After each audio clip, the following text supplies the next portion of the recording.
to introduce to you our cybersecurity reporter and managing editor, Helen Robinson. Helen is an award-winning journalist who keeps her fingers on the pulse of the latest cybercrime and cybersecurity trends. She'll be interviewing Maria Roat, the Small Business Administration's Chief Information Officer. Maria took on this role at the SBA after a 30-year career in information technology. She served more than 2 years as at the U.S. Department of Transportation as the Chief Technology Officer, where she established DOT's technical vision and strategic direction. Before that, she served 10 years at the Department of Homeland Security, spent time in the private sector, and she spent 26 years on active duty with the U.S. Navy and the Navy Medical Information Management Command in Norfolk and other command positions. She's a graduate of the University of Maryland, the Harvard Business School Executive Education Program for Leadership Development, and the Navy Senior Enlisted Academy. Maria is bringing her extensive public and private expertise to Colorado Springs today. Please welcome Helen and Maria.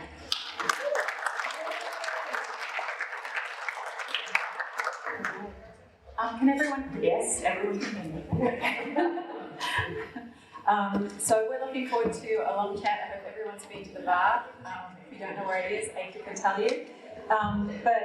Maria, you've been the Chief Information Officer for the US Small Business Administration since October 2016. Can you talk to us about your role and what you want to achieve? Yeah, so I just went over 3 years at the SBA. The longest serving CIO I think they've ever had. They've had, 8 CIOs in 10 years before I got there, a lot of turnover. So, coming into SBA as the CIO, taking on a big challenge in an agency that was more than 10 years behind in technology, just way behind. And, in my role as the Chief Information Officer, I had, cybersecurity responsibilities, responsibility for all our internal customers.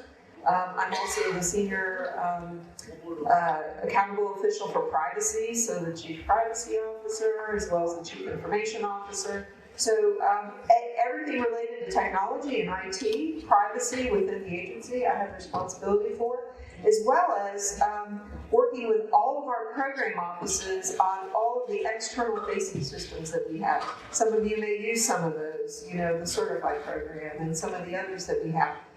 So working on modernizing those and really looking just across the agency. So anything that touches technology, I have responsibility for. And I look at my job as enabling the business of the Small Business Administration. So when I'm talking to the program offices and the different, the various offices, and I'm talking in business terms, not technology terms, because that technology underlying enables the business. So really making sure that I'm doing that job. As on my role, I'm also the co-chair for the Federal CIO Council Innovation Committee, which is actually kind of cool. But looking at future technologies and understanding where that fits, not only for SBA and across the federal government, but also as you look at the small business community across the United States, potentially identifying where there's gaps. Where there's gaps, maybe in manufacturing and other areas, and how do we bring that back into SBA with the data footprint and understanding where we need to focus our efforts. So certain services spring to mind with SBA loans, for example, but SBA does much more than that. Can you tell us about what's new with SBA? What's new? So we've been on this big push over the last 3 years for modernization. The very first year I was there, huge focus on the infrastructure for SBA. We've got offices, all over the country, our district, regional offices, all over. But for the SBA itself, updating the infrastructure just across the board. So when you talk about the technology stack, working on that bottom layer and doing all of that. Fast forward 3 years later, my second year and third year, I am really partnering with the program offices across SBA. And we have, has anybody ever logged into the SBA and used their global login service? Yes? No? I don't know. It's about 15, almost 20 years old. It's one of our legacy logins. And if you ever used it, you use it for multiple systems across SBA. So what's new with that, we are moving to what we're calling SBA Connect for single sign-on for all of our external customers. We launched our first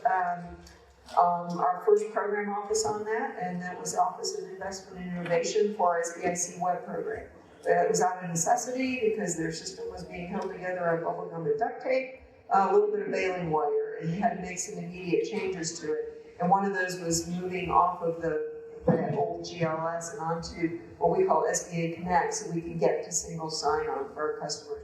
And this is really important because Eric and even as we talked about passwords and those kind of things, you want to have a single login that's validated that you can get to the SBA, so you don't have to remember and write on sticky pads everything that you remember.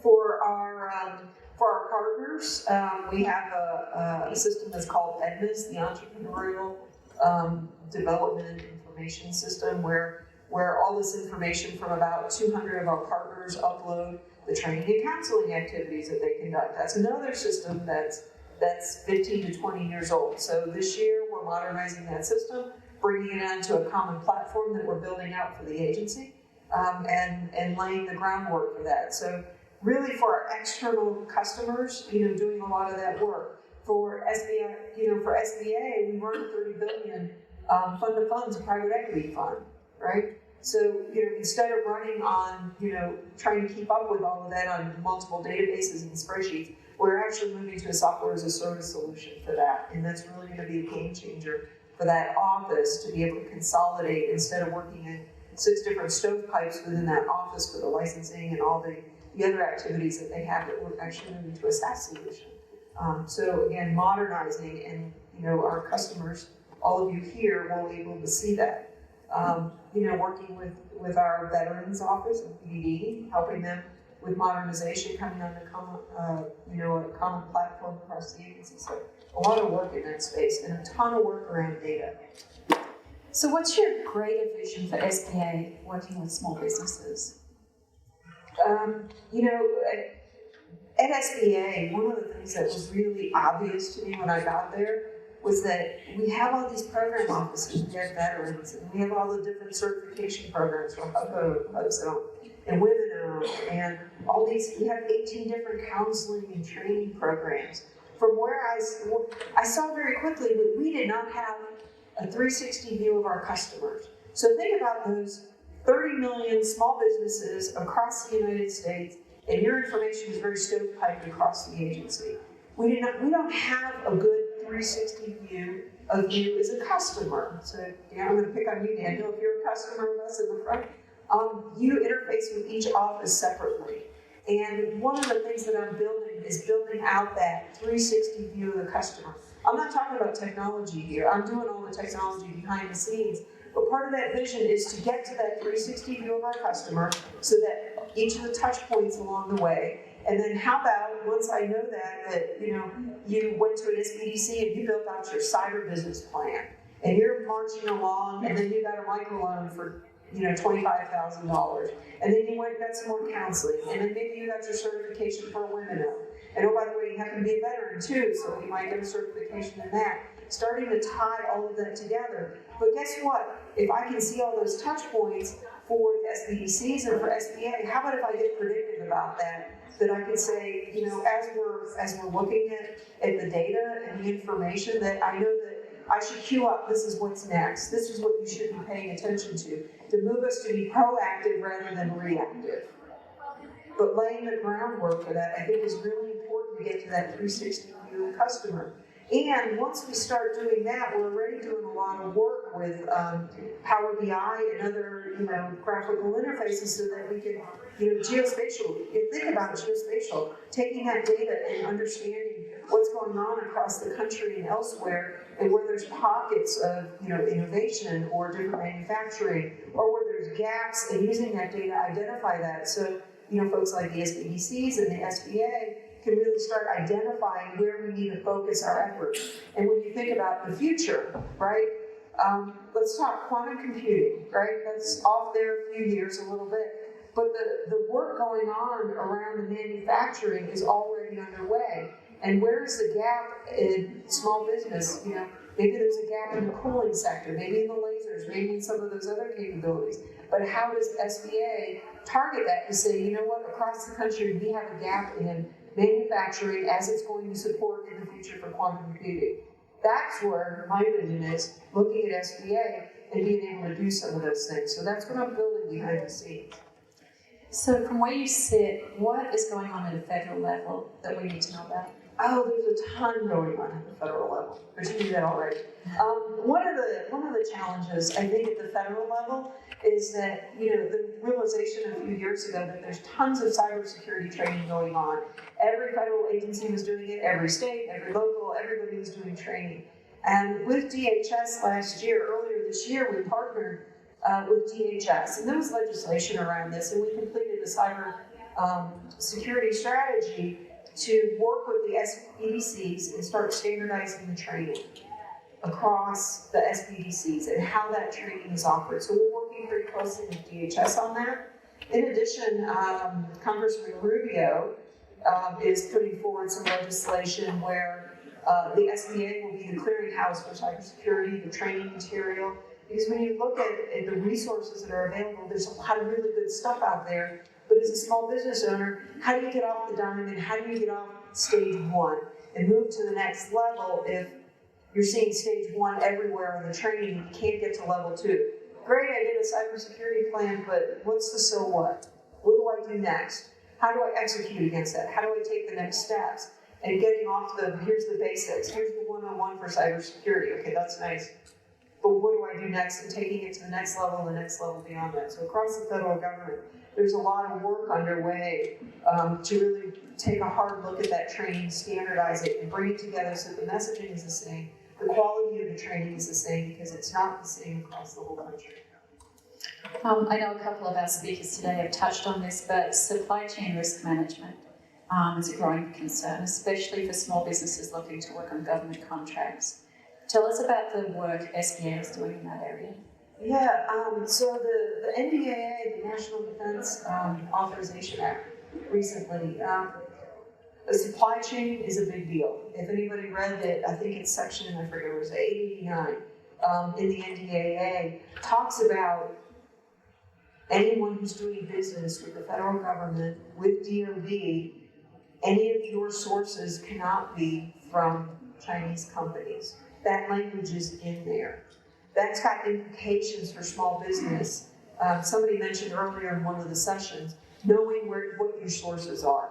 Not only is it your next tier sources, and I think Eric alluded to this in the previous session, what's the secondary and tertiary services and sources for your manufacturing, for the services that you offer. This is in the NDAA, and this is really going to impact small businesses across the country, knowing where their parts, their pieces, their services are coming from.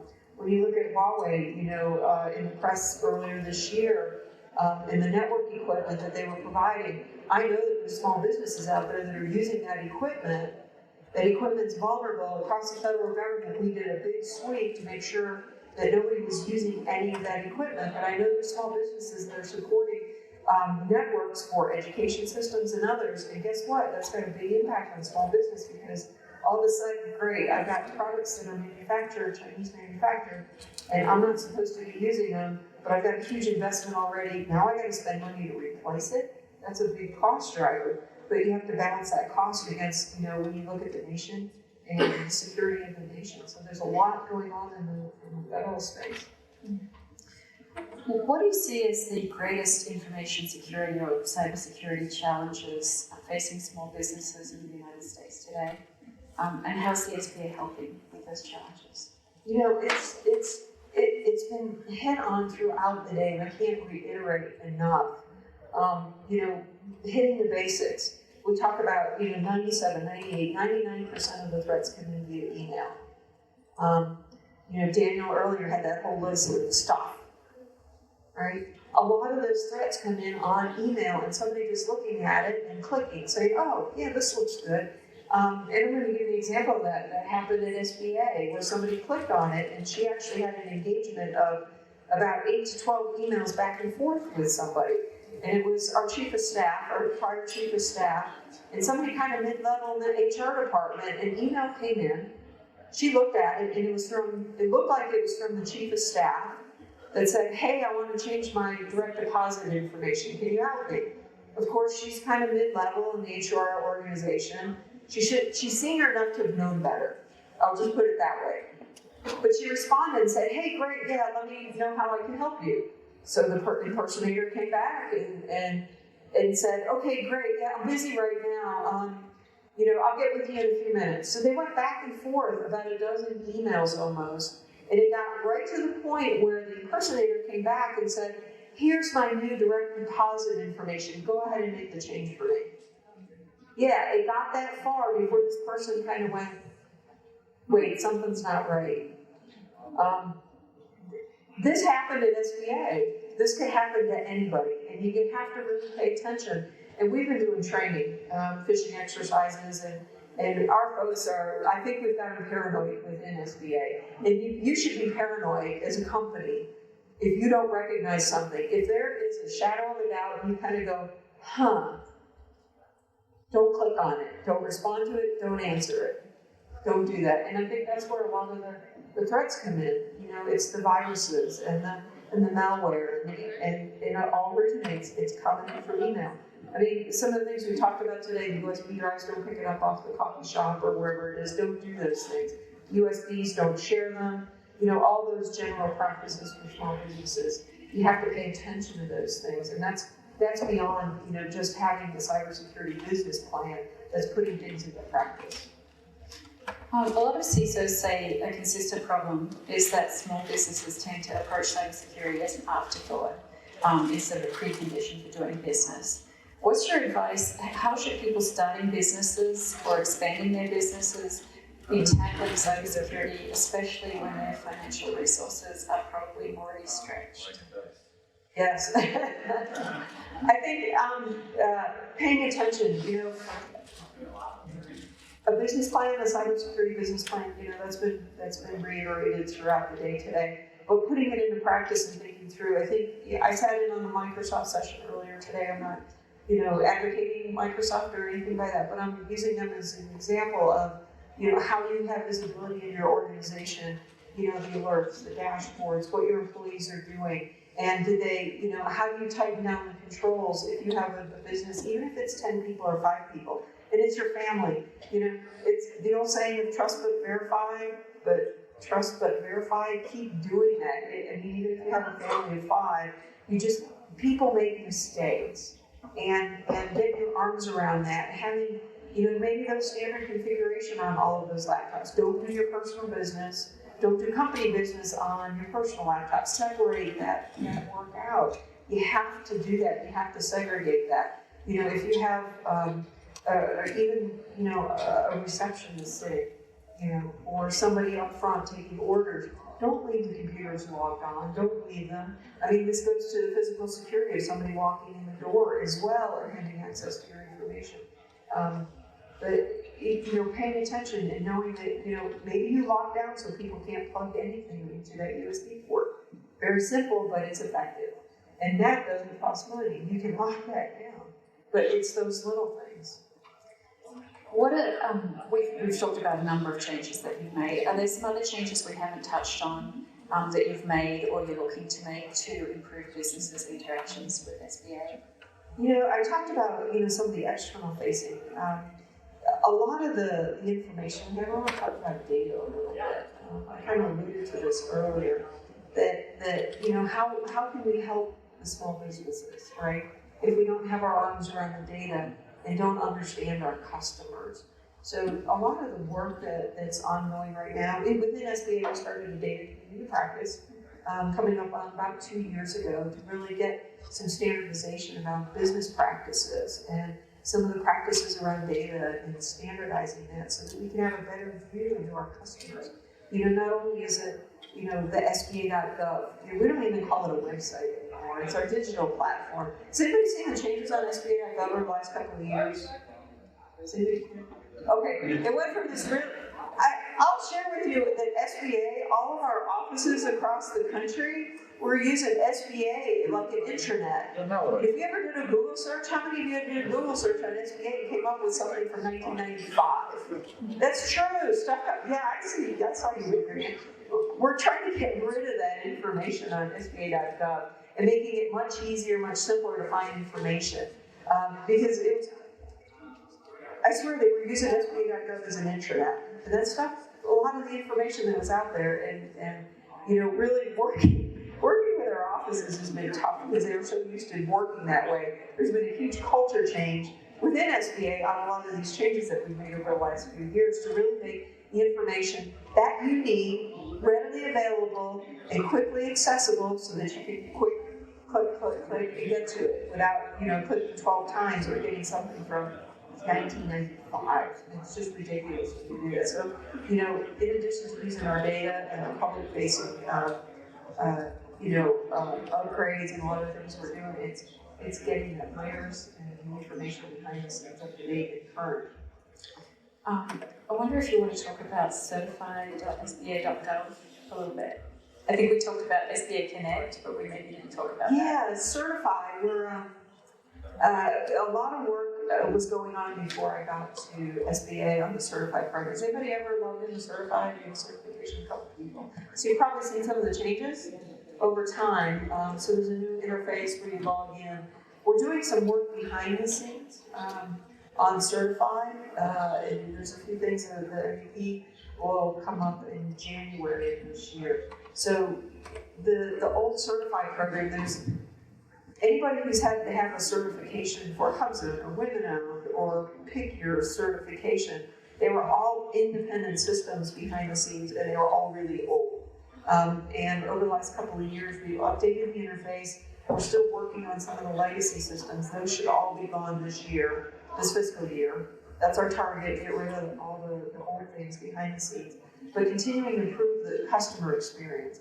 Big focus with my team on the customer experience and the usability for all of you here that interface with the SBA, because it's been, I'll just call it clunky at best, a lot of the interactions that we've had. And again, it's from having the old system and the old legacy, and Certify is a case in point of how clunky the system was. We've got a better user interface. It's not perfect by any means, but we're making continual improvements. And then we're also doing the integration behind the scenes, because those of you who know the certification program, you had to enter the same information for a Women-Owned and a Hubzone and your 8A. You had to do all of it over and over and over and over again. How about if you just enter it once? And then how about if it comes up and say, you might be eligible for Women-Owned or one of those factors? So trying to make it easier. We've done a little bit of that work, but there's still more to be done. And my objective is to get all of those legacy systems behind the scenes off the network and up on the new platforms this year. So we're trying. So we have some time to take some questions from small business leaders and other people involved in small business. So we can, are you good with opening it up now? I'm good. Great. You've had beers, right? A couple of drinks and some wine. I haven't yet.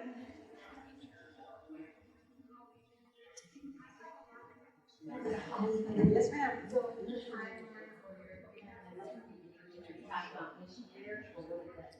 Oh, our 360 view of the customer. So we're laying down the data behind the scenes, so the data architecture behind it. We know that, like, for counseling programs and the like, 80% of the data elements, if not more, are the same across all of it. So we're laying down the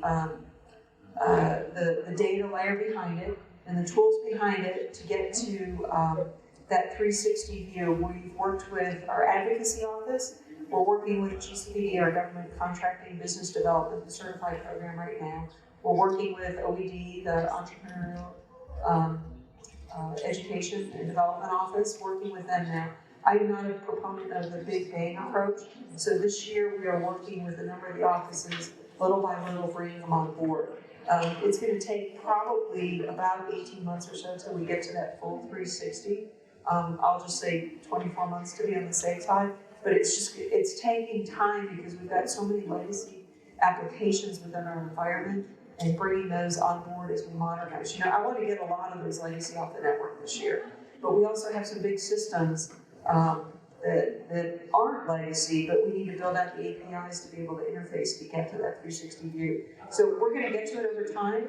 It's going to be incremental, no big bang approach, but over the next year or two, we're going to continue to bring that on, and as we bring each of the program offices on, we're going to start building out that 360 view. So I think it's going to be a big help for the folks in the field for SBA so that they understand what the interactions are. Because if you're a customer and you live here in Colorado Springs and you've got a business and you know what, I'm going to move to Florida, I can still see you as a business owner in Florida because maybe you're going to keep the name the same. It's still going to be part of you, and then we can say, oh, you've had experience in Colorado Springs and now you're in Tampa. So that we can see you, that you had all this training and we don't have to ask the same questions over and over again.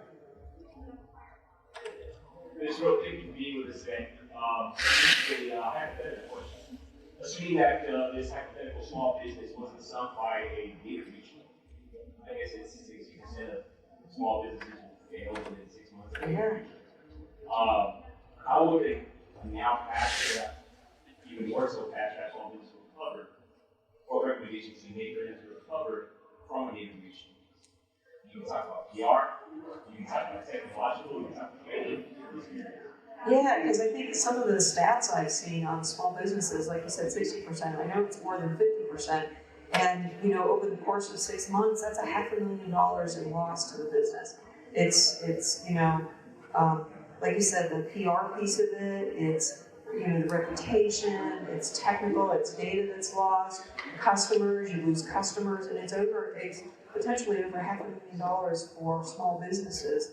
And more than half of those businesses are just going to go out of business, right?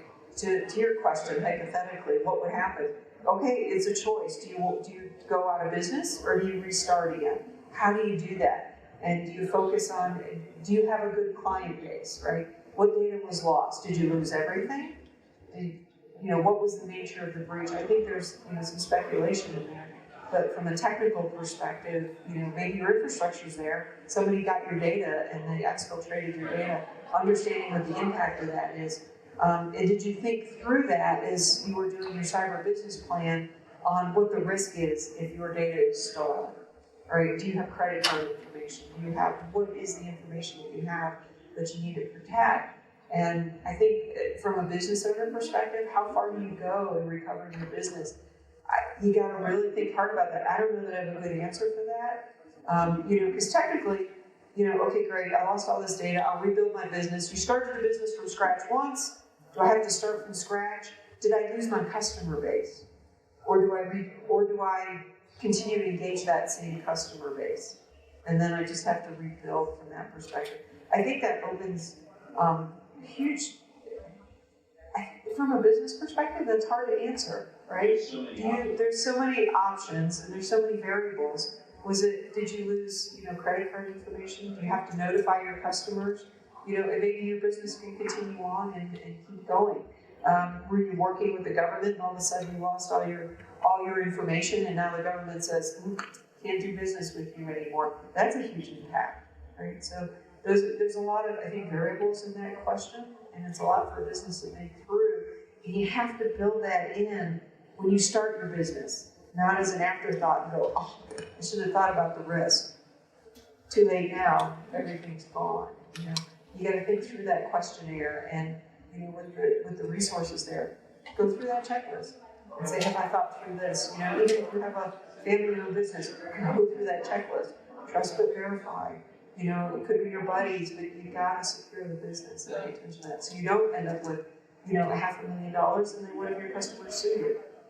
Ooh, that's a whole other can of worms.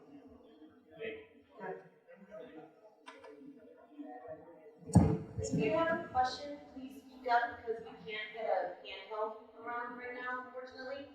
So Amber, talk about it. So my question is a little bit more to SBA and the lending side.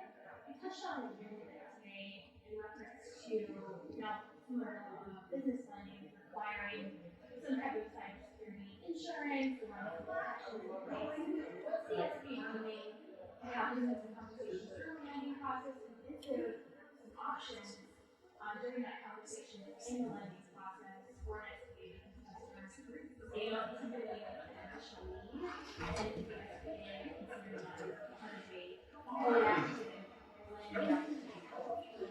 know what, I don't know that I have a good answer for that for you. How's that? I'm gonna have to go back to the lending folks and ask them. I know, we've talked about the SBDCs and the others doing a lot of education, but on the loan piece of it, the requirements, I'm gonna have to go back and look that up because I don't know, that's a good question. I'm gonna have to write that down, I'll take that back.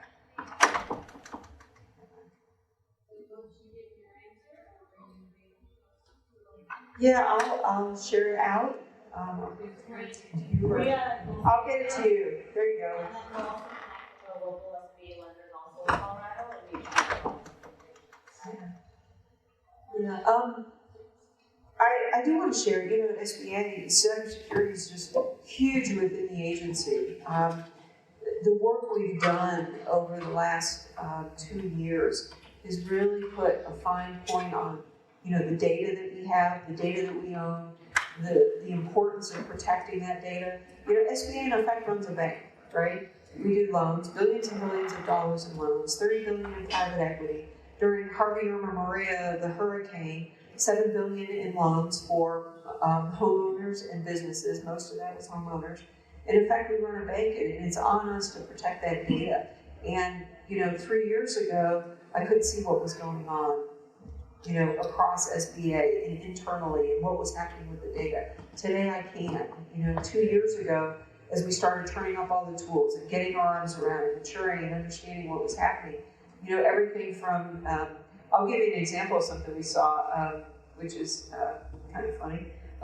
Within SBA, we saw a ton of Xfinity traffic going on. This is the level of visibility that I have now. I can see what's going on across the entire network, and this is a big deal. And Xfinity traffic going on across the whole agency. That's sucking up bandwidth. I just moved the entire infrastructure from this mishmash of T1s all the way out to Ethernet backbone across the way. The user said, yeah, we got all this bandwidth. And guess what? They ramped up watching videos on Xfinity through their account. I saw this over, and you know what? Guess what? We shut it down. And it's giving us visibility into how people are sharing data and what business needs that I need to fulfill. There were a lot of people that were sharing through different data sharing sites, documents and things like that. And what that tells me is that I need to provide the service for the whole agency so that we're not using these one-offs that make the agency vulnerable. We saw a trigger last year where we saw this huge amount of data going out of SBA. Holy crap, there's a big spike in data coming from one of our locations. Turns out that there were 3 people who thought they would take all their home videos and pictures and whatever, and they were uploading it to Facebook, all these videos and pictures. It was enough that it caused this huge spike on our network, and not only was it going to Facebook, it was going to the EU version of Facebook. Guess what? We shut that down pretty quickly, and that's a security incident that we logged. And this is the level of visibility I have across the agency, and it's very granular right now, what I can see. So it's not just the big stuff that I can see all the way through. I can see somebody who's on, if somebody tries to log into the SBA network from a foreign country and I don't know it about ahead of time, there's things called impossible travel, or if somebody's coming in from another country, immediately stop. They can't log in. If I don't know that they're logging in because they're on official business travel, they're going to get shut down.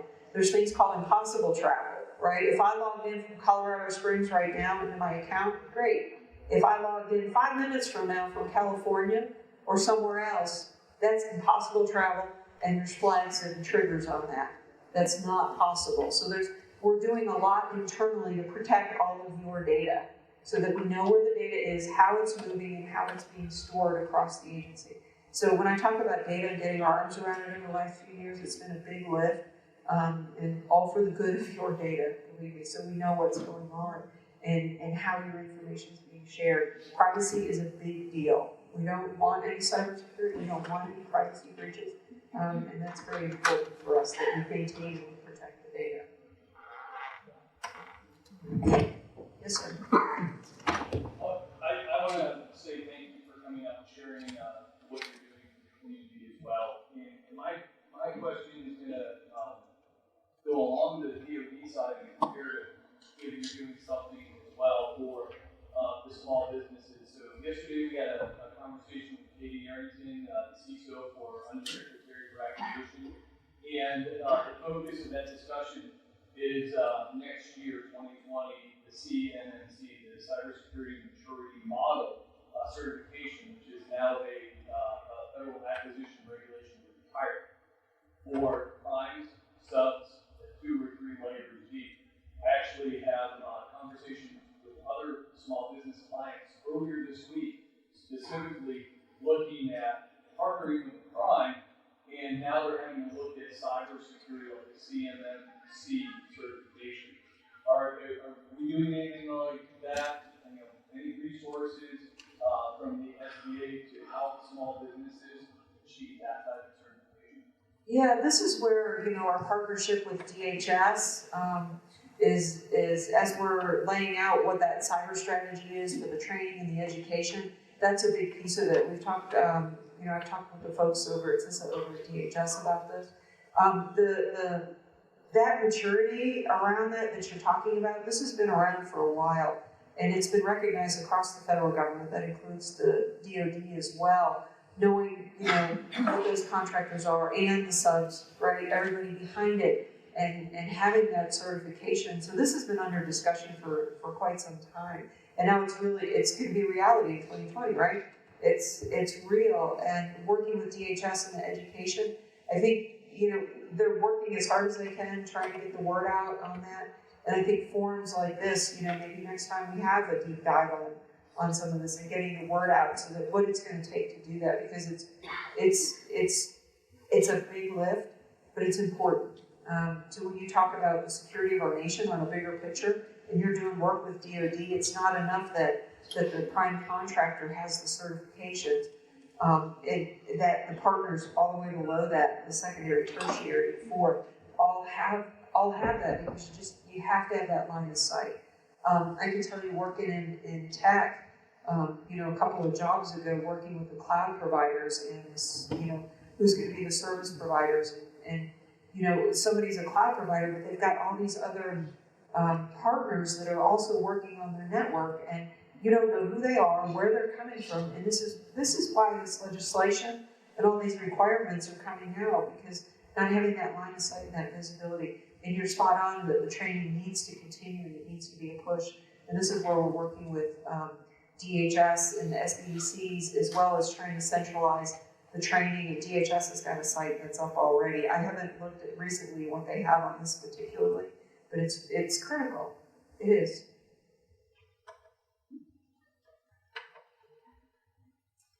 On that topic, looking at the 2020 timeline, if there are large numbers of small businesses, especially subs, that struggle to meet those requirements or can't meet them in time, what kind of impact would that have, and what kind of resources?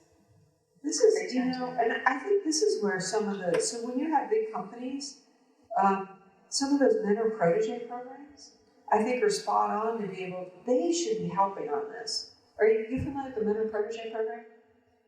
A few vertical? No? So with the bigger companies, they take on some of the smaller companies as proteges, and they help coach them and educate them along the way. And I think that's one program that there needs to be more of, so that the small business isn't like, holy cow, what do I do now? And that mentoring is happening with the small business, not only for business plans, but for doing this kind of stuff.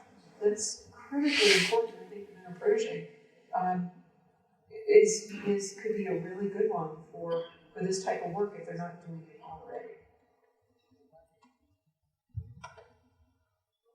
We have about 10 minutes to talking, so we can close up if no one has any questions. Or we can get drinks. Are there any You're other supposed questions? to talk more. Yes. So, He's standing up. so I'm a managed service provider here. My own company does it. I've got my colleagues here, my maybe a few others in the room. So the biggest headache, I guess, is when we tell these small businesses that they're responsible 7 ways for Sunday, and they choose to just like willfully neglect fixing the problem. Okay? I'm a lost word. I'm always trying. Here, things like this, help how would you encourage these businesses to make a better decision? Before you answer that, I want to turn my phone on to record. That's all right. I'm gonna have a few people that I want to see this. Oh, you're recording in the back. All right, go pass the code. Hashtag. All right, cool. So, yes, please. What can you say to them to help them make better decisions? So if I was a business owner, so this is me, go back to your hypothetical. If I was a business owner and my partners were not, it was very clear that they would not address and fix, and some of those things are the easy fixes, right? To take care of, right? So you're talking about your partners and your providers that you work with. Money talks, right?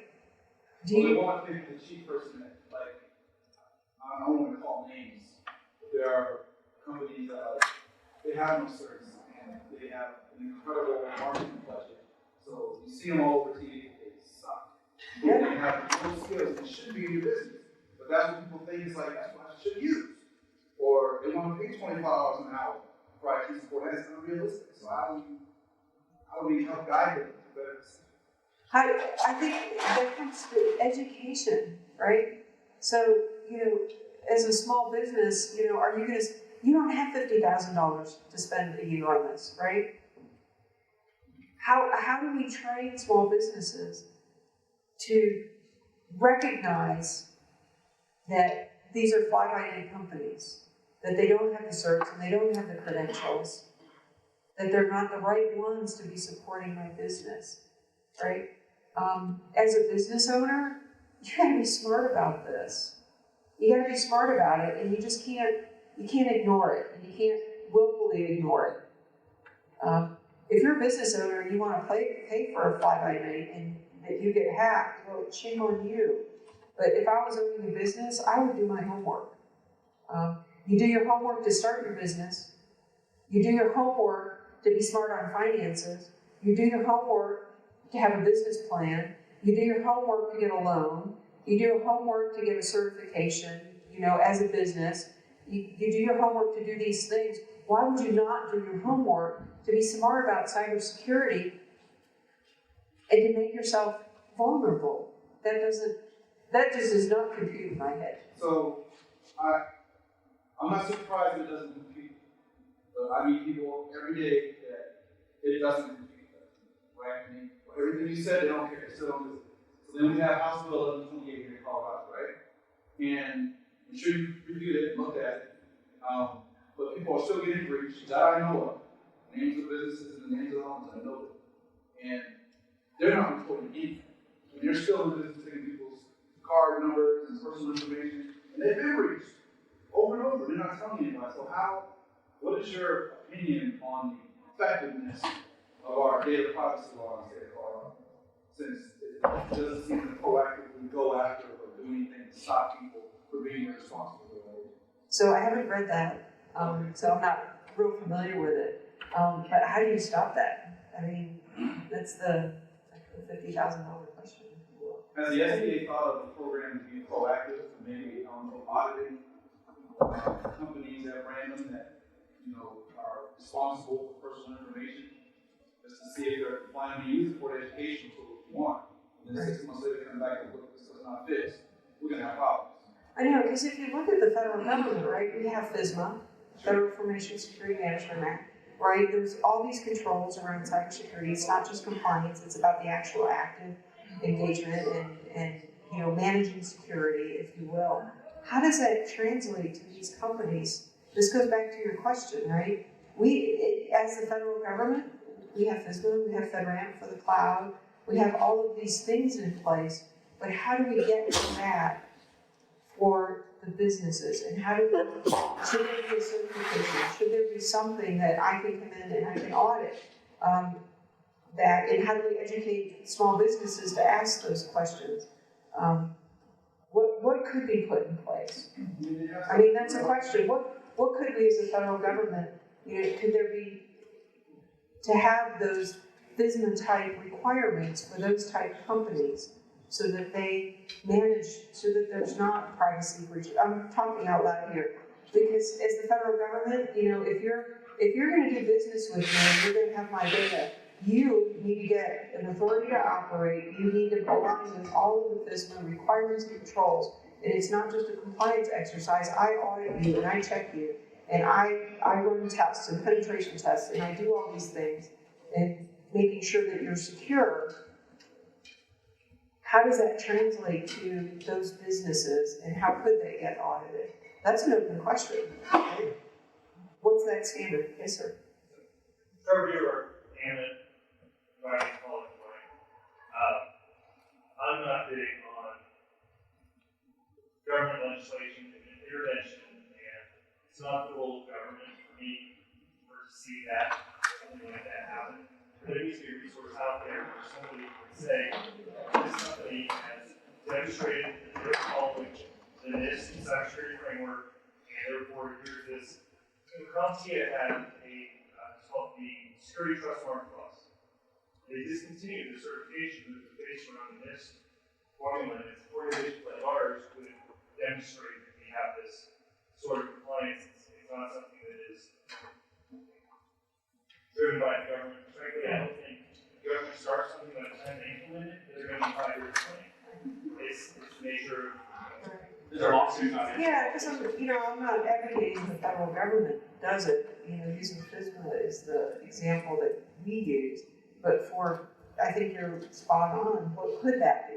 What's in the realm of possible? And that's maybe something I take back with DHS as we're working with them on the cybersecurity strategy. Yeah. To say how do we educate? How do we get the word? I don't know. Well, DHS doing the cybersecurity thing. Meanwhile, you've got SBA endorsing this framework. We're muddying the waters. We're going to have local government entities saying this is the standard you should follow, and it's so siloed that they have to have their own little thing of collaborating and say this is what we recommend for businesses of this size, whatever. It's a mess, and it's getting merged here with. I'm sorry, what's the other one you said? CMM. CMMC. The CMMC. You throw that in on top of this, on top of whatever DHS is doing, it's a mess. Well, the great thing about the CMMC, though, is it's not a comprehensive 200 controls for 171 or 300 and some odd other controls. It basically takes a look at a small business and says, hey, here are the basics. Here's the things you need to be looking at. Everything from physical security to antivirus to how you're classifying and categorizing your information. If you want to go be one of the big dogs and play underneath the prime, that's where you do that relationship with the prime, and the prime should take that responsibility to help them succeed. But I really think we're outside the context of what a small business conversation this has turned into. I think this is more, let's go have some cocktails and have And scribble on a bar napkin, right? Come up with a solution. another framework. That's it. Do we have a question that's not on the same topic, so we can take this one to a cocktail napkin and anyone else? I'm not idea of the, look on the website right now, their business plan builder, does that have anything that has to do with cyber and what they do on that point in the day? But I don't think that should, would that be a way To tie it into the cyber business plan. build that into that business? Right. Now, as far as I'm there, need to look at Right. That's part of that cyber business plan, including that.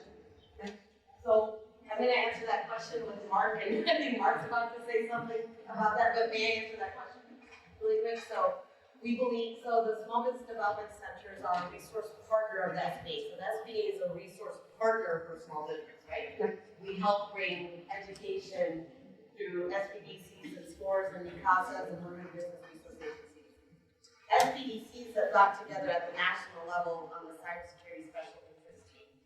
As part of that, our local team here, we created the cybersecurity implementation and awareness series, which I mentioned earlier. It is the only program nationwide right now which will work on your cyber business plan. So it's an 8-week series. We just launched for the second time last Tuesday. We're going to go on for the next 7 weeks. But it is the cyber business plan that you're exactly talking about. It's the one that the banks are looking at, wanting now if you want to go get a bank loan and you need to be cyber secure. So So just mentioning that locally, you do have that we can work on. And we're setting the standard here in Colorado Springs for the rest of the nation. I like it. We're doing it again next year, we're full this year though. Do you want to read more about that? We wrote about it in the Business Journal a couple of weeks ago. Is it time to move into full-on happy hour? I think that's. Thank you so much for taking the time today, Maria. This was such a